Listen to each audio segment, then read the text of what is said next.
Congress leader Alka Lama ने इल्जाम लगाया कि बीआरएस और बीजेपी दोनों एक ही सिक्के के दो रुख हैं। गांधी भवन में मीडिया से बात करते हुए अलका लामा ने सवाल किया कि बीजेपी हुकूमत ने दिल्ली शराब स्कैम मामले में बीआरएस एमएलसी कविता को क्यों गिरफ्तार नहीं किया।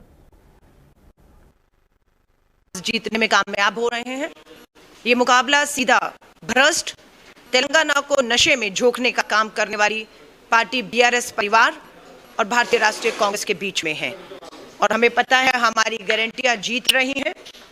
बीजेपी, बीआरएस और एआईएमआईएम की तिगड़ी जो है ने ठान लिया है कि तेलंगाना का भविष्य बिगाड़ना है और हम ऐसा होने नहीं देंगे।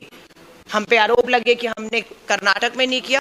आज आप देख रहे हैं हर अखबारों में ये लाभार्थी हैं, बेनिफिशियरी हैं कि क्या महिलाओं को फ्री बस सेवा मिल रही है, नहीं मिल रही, इनके बैंक खातों में पैसा आ रहा है, नहीं आ रहा, हमारा जो है वहां पर लोगों का, किसानों का कर्ज माफ हुआ या नहीं हुआ, युवाओं से जो वायदा किया था वो पूरा हुआ या नहीं हुआ। सब जानते हैं कि कर्नाटक सरकार हो, हिमाचल सरकार हो, हमारी राजस्थान और छत्तीसगढ़ में जो सरकारें हैं उन्होंने जो कहा वो किया है।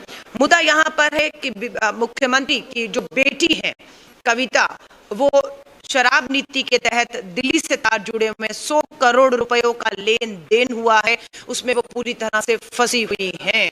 बीजेपी के साथ समझौता है, नहीं तो मनीष सिसोदिया की तरह, संजय सिंह आम आदमी पार्टी के नेता की तरह वो भी, उन्हें भी हम मानते हैं सलाखों के पीछे दिल्ली के तिहाड़ जेल में होना चाहिए था। वो पार्टी है जिसने तेलंगाना के साथ धोखा किया है।